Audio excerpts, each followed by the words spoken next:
Hi, it's Martin from Stefy Bull Promotions TV. Here today with one of Stefy's stablemates, Lee Appleyard.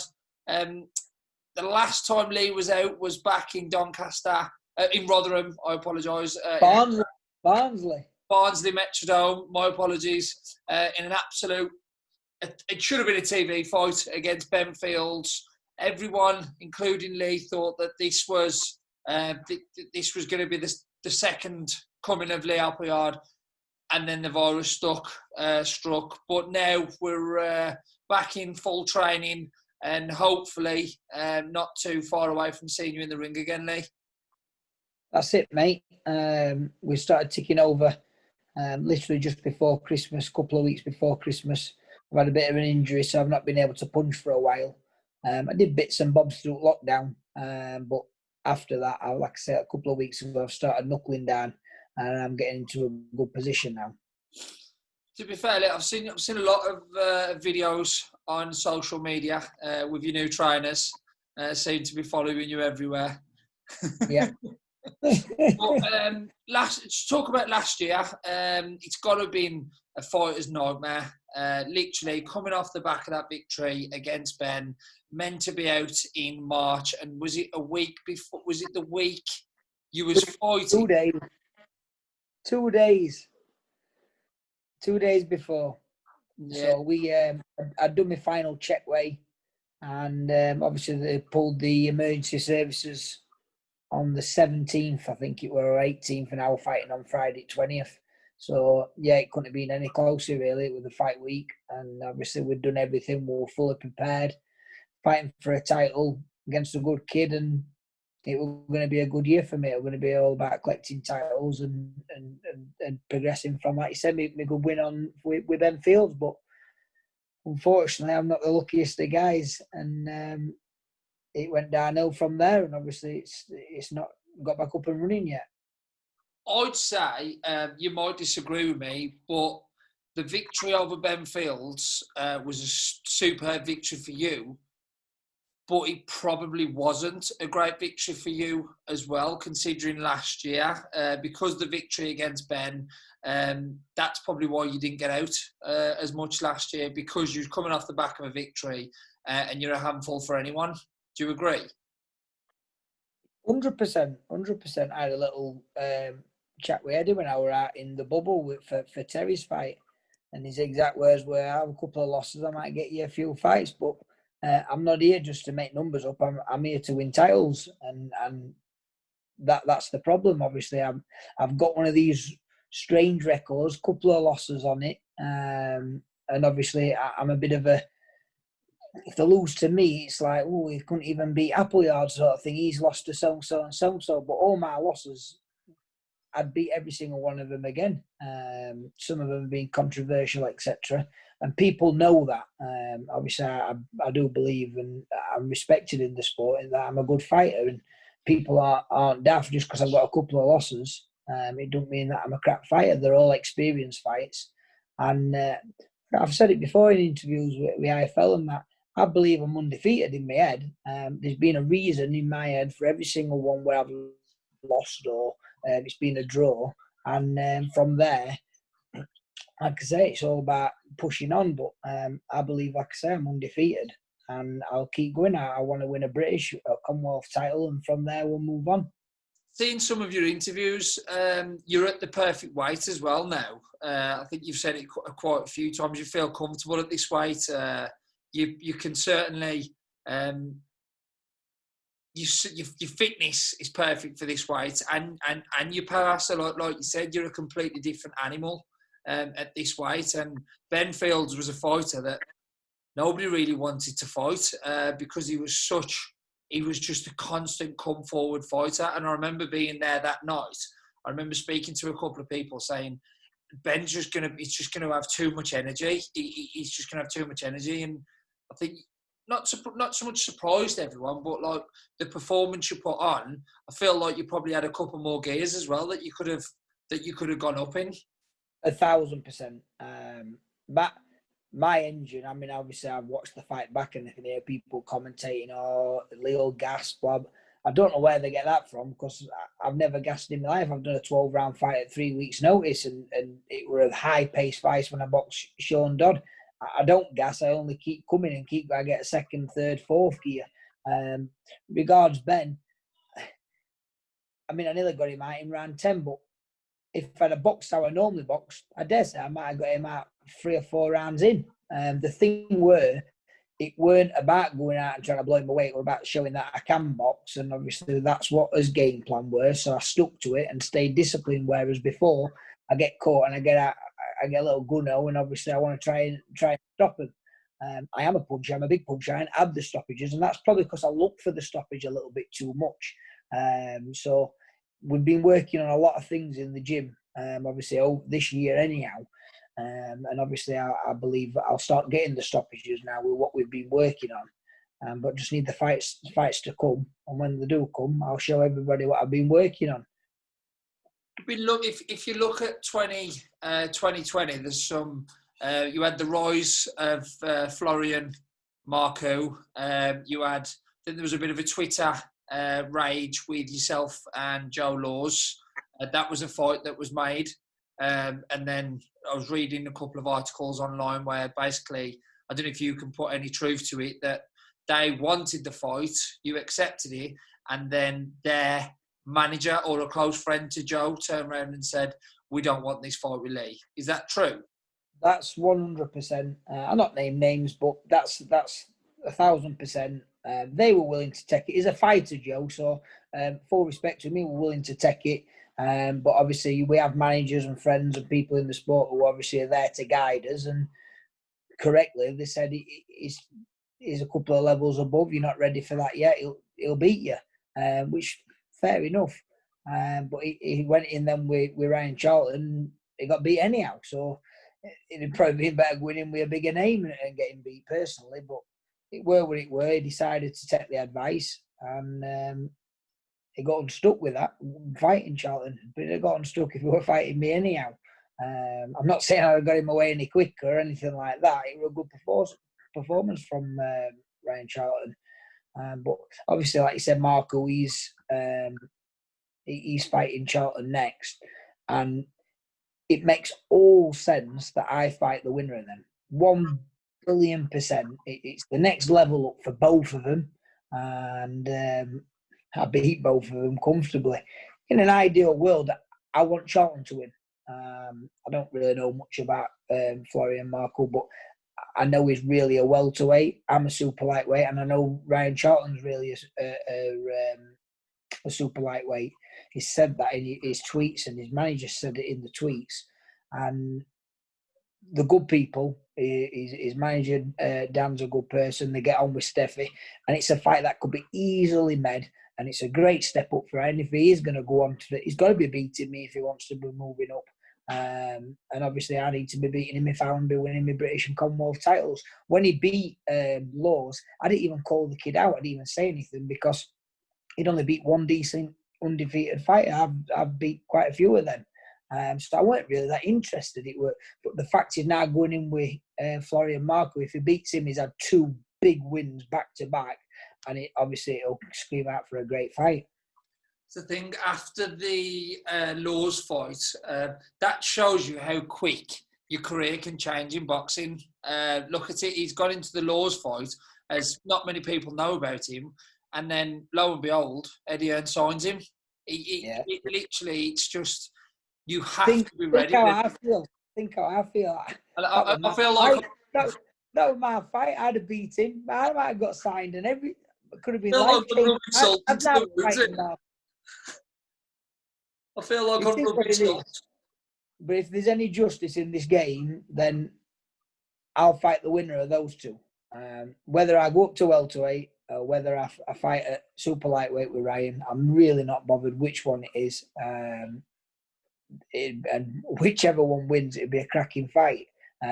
It's 50-50. I really don't know who's going to win that fight, if you want me to be totally honest. For me, Charlton's still a novice, but so is Florian. Maybe the power difference might make a bit of a difference. Obviously, Florian is bigger, and he will get a lot bigger than Ryan on the night. So I'm really not sure. I'm fortunate. I'm 5'11". I'm a big lad anyhow. I mean, the super featherweight days were stupid, really. Why I did that, I don't know. But when you start off, you always think, oh, I'll go to the lightest weight I can go to. I'm going to be big and all that. But you're always learning. And lightweight were too much for me. I got offered a fight at lightweight not so long back, big fight for Commonwealth title. But I'm not a lightweight, and I'm not even going to try and do that. So super lightweight, I can make it comfortably, but I can also go to welterweight. So whichever fight comes, I'll be taking.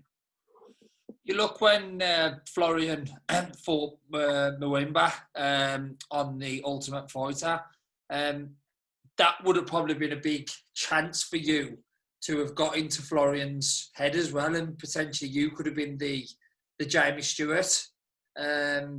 Yeah, and no. Listen, when Muma boxed Florian weren't even remotely even considered or even thought that were even a fight that could even be considered.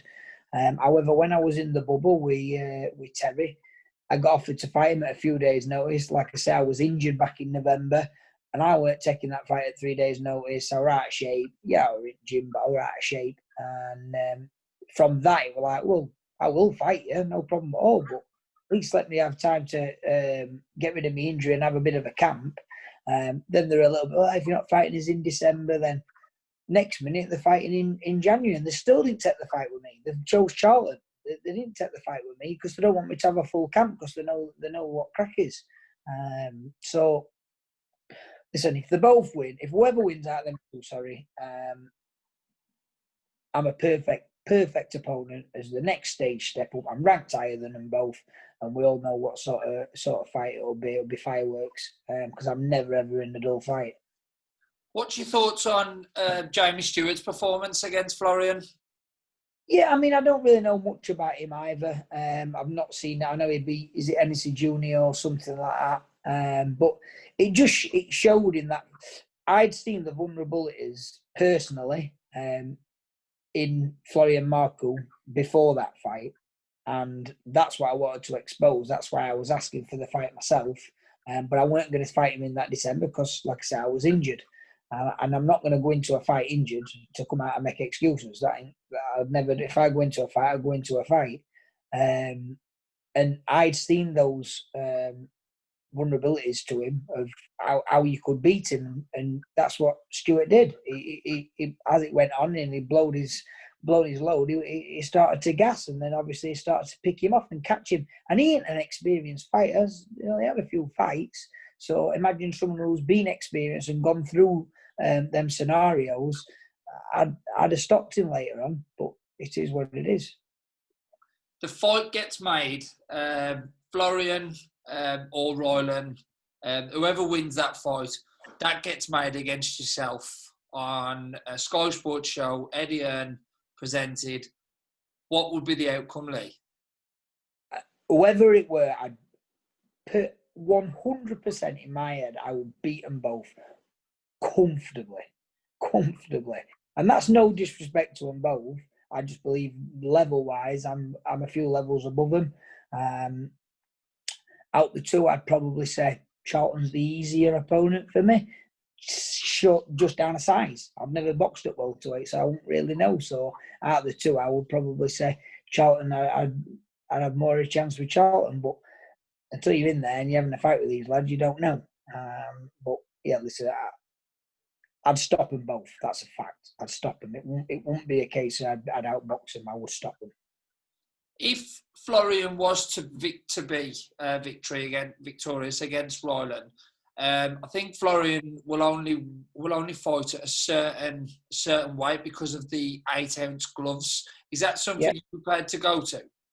Yeah, I have no problem going up to welterweight. In an ideal world, I'm not a welterweight, so I'd like a catch weight, 10-4, 10-5, 10-6, whatever. Every little bit counts, but I'd go to 10-7. That won't be a problem. But I'm chasing titles at super lightweight. This is the thing. The only reason it sounds daft, I'm only really contemplating your Florian Marku and stuff is there's no fights happening. I want to get out and fight. It's been we're talking 18 months nearly by the time I'm going to get out. And that's if I get out in March or April. And it's a long, long time out of the gym. So I'm going to have to obviously get some serious spars put in over the next month or so to feel like I'm having a fight, because just to go back into a 10, 12 rounder with not being able to fighting in, like you say, in 8-ounce gloves and sparring in 16-ounce gloves with an head guard on, there's a big difference. Bear in mind, sparring and fighting. You get that extra 20-30% in a fight, and obviously it's been a long time since I've been in ring. And in an ideal world, I'd like to have a quick 6-rounder and then just to blow cobwebs off and crack on. But I'm not. That ain't probably going to happen unless Eddie needs a little slot in here and there to fill in a fight. And if he does at a few days' notice because there's a COVID failure, I'll step in. That's why I'm trying to get myself into a position. I've got another month now where I can get myself 100% 6-round fit. And obviously then if they do need a little filling fight, I can take that. And listen, if there's a COVID result with Charlton, I'll step in with that at 2 days' notice. So we'll just see what happens. Best thing to do. Best thing, because as I said earlier, watching your training, it's really stepping up. You're not just in there just tapping about, like you're really going for it, ready for the call. So look forward to that, Lee. 2020, what a year for Terri. Literally, probably fight of the year. Well, first of all, penultimate on the Kell Brook show, the Kell Brook fight. I was actually there that night, and that was when Terri Harper come out to Belter. That was some atmosphere. Literally, that's probably that was one of them atmospheres that actually put goosebumps. My hair stood up on my chest. It was amazing. Great performance. Fight of the year against Jonas, and then victorious against Thunders. How far can this girl actually go? Oh, she can definitely go all the way in respect to winning the belts at all the belts at super feather, at lightweight. Even push up to super lightweight, and obviously what a fight it'd be her versus Katie Taylor in another 4 or 5 fights time, something like that, when she's gained that little bit more experience. But yeah, she's unbelievable. She's brilliant. She's great to watch around the gym, and obviously she's flying the flag for the Stefy Bull stable. Watching her against Jonas to watching her against Thunders, I think the Jonas fight taught us so much.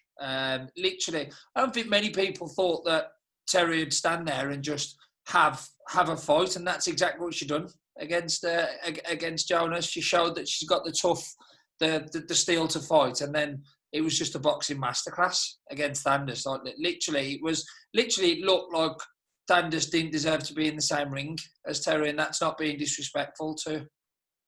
No, it were a cracking performance. Bear in mind she had one hand, but she boxed her head off.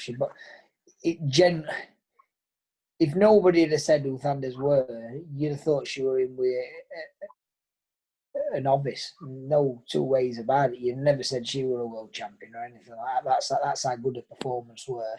Obviously, cruel and horrible sport in respect that she broke her hand, and obviously it's knocked her back. But she's recovering well. She's in the gym every day. She's in the gym more than me, actually.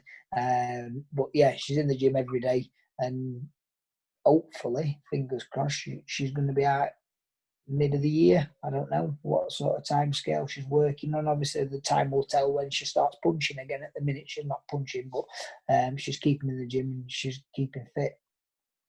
Looking at quite a few posts recently on social media, there's a lot of talk of legends fighting again. There's a lot of talk of trainers getting back in the ring. I think Stefy has been doing a bit of sparring, basically dangling the carrot, saying, "Is the one more fight left in me?" Do you think we'd get to see Stefy in the ring once more? No. No, definitely not. He's not daft. He's had days in the ring. He's just winding people up. And to be fair, even the legends and stuff like that, they shouldn't be getting back in ring. Yeah, if they're a little bit of an exhibition one like they did with if it raises money for charity, but not as a serious fighting personally. They've had the days, they've done it. Why risk any health problems, etc. But no, Stefy won't be getting back. If he is, I'd be very surprised, and I don't know. 2021, 2 fights stand out for me. Tyson Fury versus Anthony Joshua, and I'd say there's quite a few, but the lightweight division is a division that's just, you have to feel sorry for Luke Campbell because he deserves a world title, but up against those type of opponents, sometimes you just have to admit that they're elite class. If you was to put the lightweight division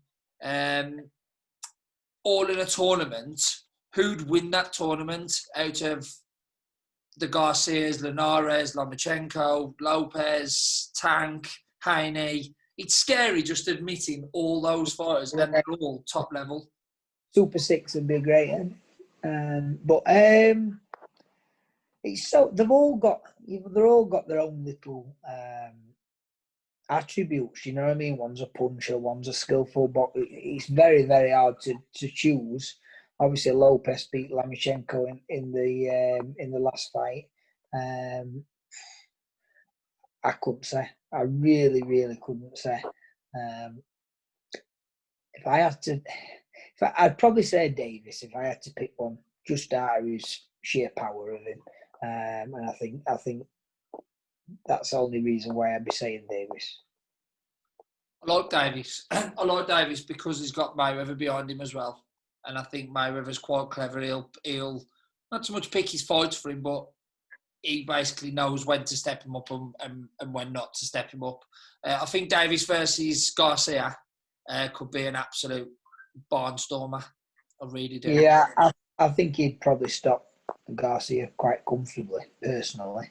I mean, he got dropped by Luke. Yeah, Luke's got loads of stoppages on his record, but I won't class him as a massive puncher like Davis. So I would think he would catch Garcia and stop him personally. But going back to Luke, like you say, listen, he dropped him. At the end of the day, he could have beat him. So he's not down and out. No way in a million years. I think he's a very, very, very good fighter. It's just a shame he's in that division where it's hard. I've kind of had it domestically where I've been in a division where it's hard. And super lightweights, it's an hard division. Do you know what I mean? There's a lot of good fighters in my weight and stuff. Welterweight, again, that's another. But I think what it is personally is obviously a general man, fit, 5'10", 5'11", or whatever, they're gonna weigh in good condition around the 10, 11 stone mark generally. They're not, you know what I mean? Obviously, some people are bigger and bulky and they eat more and stuff, and you get your little. But that is 10 to 11 stone, probably around that weight is obviously the natural sort of weight size for a healthy human being as a man. So that's why the division is so hot. 9'9", yeah, it's a little bit like I said, 10 stone, but you can lose a few pounds to get that further down, sort of thing. And that's why I think them divisions are so hot. No, good point that is. Fury versus Joshua. Now, my opinion, I don't think this fight happens unless there's a crowd. I've said it all along. Both fighters have said that they want the fight, but that fight without a crowd, I think is too big, especially with Fury probably only having 2 or 3 fights left. What's your opinion on that? He should have a crowd. Definitely should have a crowd, but at the end of the day, it should happen. So if it has to happen without a crowd, then that's the main thing. We all watch it on box. It's got to happen. That fight has got to happen. And it's really got to happen this year, really. If you want my prediction, Fury beats him hands down, in my opinion. I don't even think it's a contest, but that's my opinion. I think he plays with him personally, but I'm a big, big Fury fan. I'm a massive Fury fan, but I think Joshua's been under. I don't think he's been. I don't think people are giving Joshua as much respect. Not respect. That's the wrong word. Chance. Whereas I think Joshua's a much better boxer than what people take him for. But Fury's just a special specimen. Literally, he's just. You can't be that good and that tall and that big and that fast. You shouldn't be allowed to do that. That's it's against the rules. But Lee, it's been a pleasure speaking to you, pal. Yep. Anything you want to say to your fans out there? No, listen, I've got great fans, and they know how much it means to me to be behind me, and I appreciate every single person that buys a ticket. It's the people who buy tickets who are my fans. And it's as simple as that. I understand certain people might not be able to make it to fights for health reasons, etc., and stuff like that. But the people who come on there on the night, they're my fans. They're the ones that really support me. And without them, I wouldn't be doing what I'm doing. So I appreciate that. And obviously my sponsors, they're really, really important to me because they financially help me. They help me with the food and the adjustments and stuff like that. So shout out to my sponsors, Elevation Training Development Limited. They've been with me from literally the start. Bolton Family Butchers, they supply me meats. They've been with me a long time now. Or Weather Roofline, they've been with me a long time. Goose Lane, they've been with me a long time since the Dodd fight. They do all my chiropractic and stuff like that. Who else is there? Joshua, he does me my strength. So I've got a lot of people behind me who help me, and obviously my wife and stuff like that, they all support me, and that's important to have a good woman behind you because at the end of the day, it's an hard sport, and you go to work, you come out, you go training, you don't see them as much. So it's good to have a good family around you that support you as well. So yeah, thanks to all them, really. No, fantastic, Lee. Just before we go, can you show your viewers the throne that you're sitting on?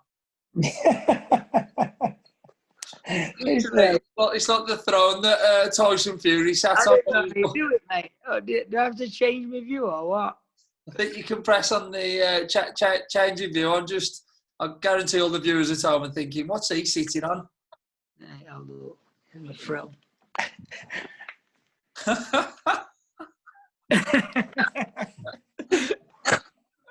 Oh, I love her. Lee, pleasure speaking to you, mate.